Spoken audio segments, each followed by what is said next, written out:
We wanted to do a video on some of the things that we've found most valuable on the boat since refitting her with a whole lot of new components and appliances and all sorts of things most recently in November.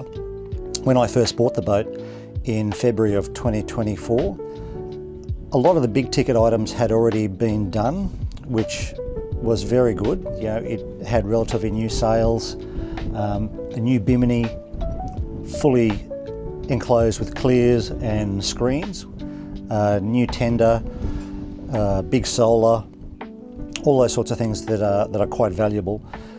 But in addition to those things, there was still a number of other things that I felt needed to be done that was going to provide me with the security I wanted to make sure things were safe and we could go where we wanted to go with confidence. So this is my list of top 5 components or things on the boat that we've recently added that I found most helpful. The first one, in no particular order, are the tech components. When I got on board, we had one Raymarine chart plotter, which is only a 9-inch screen. We didn't have an AIS, an automatic identification system. The autopilot that was on the boat was an old, I don't know the proper name for them, but it would attach to the wheel and turn the wheel from here and was unreliable. We actually tried it on the way back after picking up the boat and it just sent us into a 360. So I wanted to change that out. So I've got brand new AIS, new autopilot. I put in another chart plotter, a larger 12-inch screen, and I initially thought that might have been a bit of overkill, but since then I found it to be really helpful to not only have, for instance, a chart displayed on the larger screen, whilst we can also display a dashboard on the other screen. And that dashboard can be mirrored onto an iPad onto the other side of the boat. When Kim's trimming sails, she can see the wind direction and the speed and all the stats that she needs to see, and doesn't need me calling out from one side of the boat to the other about what the speed is and what the angle is, and she can just look and trim accordingly. So that's been really, it's a bit of a luxury, I suppose, but very, very helpful. Also, as part of the tech component group is the installation of Starlink, which really is a game changer for boaties. To have access to unlimited internet pretty much anywhere around the Australian coast is such a luxury and a safety component as well, for weather and other important things that you need to look at, plus Netflix if you want. But I've mounted the Starlink dish just up in front of the helm here, and it's angled out and away from the mast and the boom, so it doesn't get the interference or obstruction from those things. And since leaving Brisbane and the Sunshine Coast, it's been excellent. When I first put it on, I had all sorts of trouble trying to make it connect and stay connected. There was just constant dropouts and a huge number of problems getting it to work properly. But someone mentioned to me over the internet that Brisbane and Sunshine Coast have been oversubscribed with Starlink, and I've bought the Starlink Mini. And I don't know whether that's true, but I did certainly find that as soon as I left that area and came a little bit further north, that since then it's worked faultlessly. So now I can also connect all of these other components to the internet. I can update the software as required, whereas before I had to put it onto a SIM card and manually do those things, which is a lot more time consuming and more trouble. In addition to that, I have put in 4 cameras on different parts of the boat, CCTV cameras, the most important of which I have mounted one up underneath the trampolines with a view of the anchor. I find that really, really helpful when we are raising the anchor. That's just a still shot of it there. That's a live shot, if you can see that on the camera. So that when I am lifting the anchor, particularly after the bridle is taken off, I can see the angle of the chain, and although we have the added luxury of those headsets to communicate with each other from the front of the boat to the helm, and we can speak normally and hear each other, I can see in real time what angle that chain is at, whether I need to move forward or reverse, or how I need to maneuver the boat over the top of the anchor so that I can retrieve that easily. And I have found that absolutely invaluable, and I highly recommend that. The other placements for those cameras are, there's one on top of the mast, which I can pan and tilt in any direction, and I can look around, and I hope to be able to use that for places where we're going into shallow water and there are bommies, to be able to look forward of the boat, in addition to having Kim at the front of the boat keeping watch and directing me around certain things. I don't know how well that's going to work just yet. That remains to be tested. There's one here in the cockpit, which is more of a, I guess, a security kind of thing when we are at marinas, and when I was back home, that I could have those cameras running all of the time, and it would just record if anybody else got onto the boat.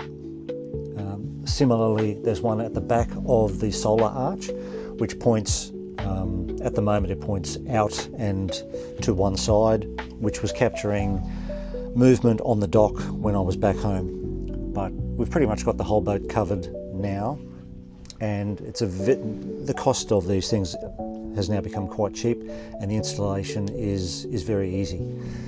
So why not have them? They consume very little power. They are powered over Ethernet, which is the data cable, and I found those to be really, really helpful. So all of those things together comprise of my first most valuable component of the tech side of things. The second most important component, in my opinion, centres around the anchor chain and the winch.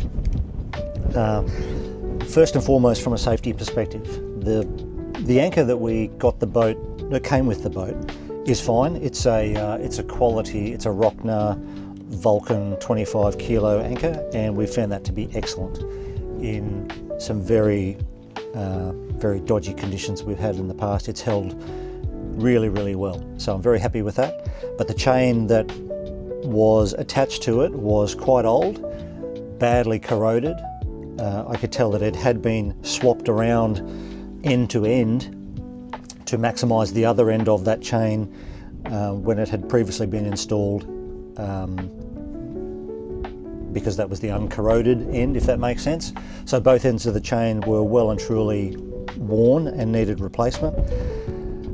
So I got 100 metres of new 10mm galvanised chain. In hindsight, I probably should have gone the extra yard and gone stainless steel for that extra slipperiness that you get on the chain when you're raising the anchor and it's falling down over itself. It actually slides away a lot better and stops that castling of the chain that builds up and then pushes against the anchor winch itself. So we have to stop a couple of times whilst raising the anchor, particularly when we have quite a few metres out, and push that chain down to stop that castling. From the helm perspective, I also installed, you'll see down here on the dash, a chain counter and an up and down switch that I can control the anchor from the helm, so I can be manoeuvring the boat using the throttles, looking at my CCTV camera showing the angle of the chain, and I can bring the anchor up entirely myself, except for the castling part. I would have to go forward, push the chain away, and then come back to here. But in particular, the most important aspect of this is the chain counter. I've seen boats with zip ties attached to the chain of different colours that you need to look out for, that indicate the number of metres of chain that are out. I've seen chains that are painted different colours that indicate different lengths. Invariably, you've got to have someone up there looking at the chain, and it's difficult. In low light conditions, it's easy to miss. You just got to be super aware. We've found so far this chain counter has not skipped a beat, has not faltered. It's been excellent. And at the moment, I've got 28.7 metres of chain out. And when I'm retrieving the anchor as well, I know when I'm getting close. It sounds an alarm, I think at about 3 metres, to let me know that you're getting close to the anchor. And there's also an up-down switch from here that I can control everything from this point. So that has been really, really valuable to me. So let's go from here to the front of the boat and I'll show you the new Windless. So this is the other side of our anchor setup. This is a Muir Storm 2200, appropriately sized for the boat. I figured all the stats on it, but it's been very good, very reliable. The boat did have 2 switches before. Actually, it might have only had 1 switch. I can't recall, but I have installed 2 new switches up and down that I can, if I want to, be at the front of the boat and do it all from here.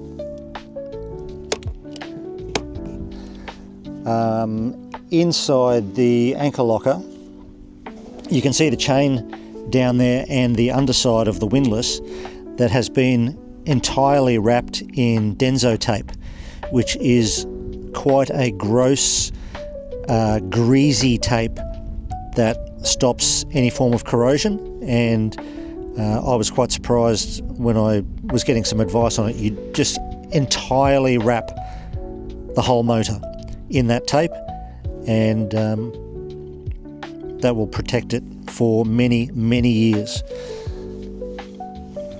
The other really useful thing that we found, and we were put onto this one time when we did have some anchor trouble, is the bridle attachment to the chain is a mantis snubber, is a line that wraps around the chain and then attaches via a heavy soft shackle to the bridle. So it's very easy to get on and get off. You don't have to worry about dropping de-shackle pins into the water or anything like that. It's very easy, and we found that to be a bit of a game changer when it comes to putting on and taking off the bridle. So the anchor chain was interesting. You don't give a lot of thought to how you're actually going to manage moving 100 metres of 10mm chain off a boat and then a new chain onto the boat from the point of sail. It was quite a lot of hard work to get that old chain off the boat in segments, to pull it out of the anchor locker into a large tub and then move that piece, sort of piece by piece, a few feet onto the side of the boat and then off the boat onto the dock. And the new chain, which came in essentially a cardboard box, surprisingly, getting some help from some other guys to wheel that down to the boat, beside the boat, and then doing that same process in reverse, handing the chain off in segments, piece by piece, because obviously 100 metres of chain is very heavy. So that's just all part of what you've got to go through to change your chain over. The third thing I found most valuable on the boat is the installation of some electric winches. This boat has a total of 7 winches on it, and I've put an electric winch on the port side and one in the same position on the starboard side, which are Harkin 40 12 volt radial winches. So far they've proven to be very good, and they are particularly helpful when you put in the main up. Those last few feet of the main do take a lot of work, and it's just so much easier to push a button and being very mindful of things that can go wrong with electric winches, because they can be dangerous and break things, but that has been invaluable.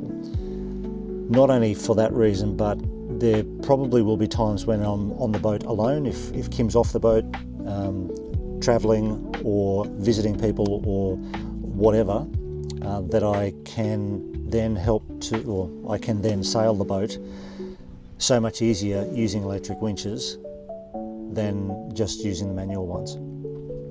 You can see here, that's the electric winch on the left, and there's a 2-switch button, fast and slow, which this one is actually wired back to front. 2 is slow and 1 is fast. That's just a case of changing wires over inside that I haven't done. The other side is correct, but they have been very, very helpful and certainly feature in the top 5. The next item we have found very valuable is a deck wash, but not just a deck wash. It is salt water and fresh water, hot and cold, and we have one at the back of the boat and one inside the anchor locker as well for washing the chain in muddy anchorages.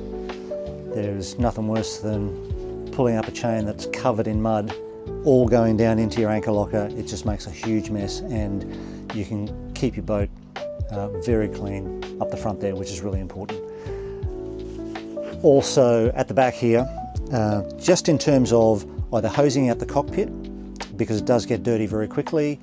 When you pull a fish in, we like to pull it into this area. Not that we've caught that many fish so far, but when it does happen, and it will happen, there's going to be blood and a lot of mess in the cockpit area, and just the ability to be able to hose that out with salt water and not be encroaching on your freshwater supplies for those sorts of things. And same goes for cleaning a fish on the side of the boat there using the cutting board. It's easy to hose that off and have as much water as you need to keep everything clean. Not everything's getting blood and guts and slime all over it, which is just a horrible way to work. This hose reaches comfortably over to the cutting board. It can be used to stand on the duck board and have a hot shower if you want, or a cold shower. And it's just a matter of changing the plug on this side, and essentially it's like a garden hose style fitting. There's 3 fittings there you can plug into. This is currently hooked up to fresh, and it gives you a nice stream of water for whatever purpose you want, and that can be, like I say, the cockpit, cleaning the duck board, the tender, anything down this end of the boat, and we found it to be really, really valuable. So the next item on our top 5 list is the installation of our water maker. Now, the boat came with this water maker when I bought it, but it's a portable model as well, so you had to drag all the components of this water maker up onto the deck, fit it together, run it, then dismantle it, put it away. It was quite a pain to do that. So I got it installed with an auto flush function.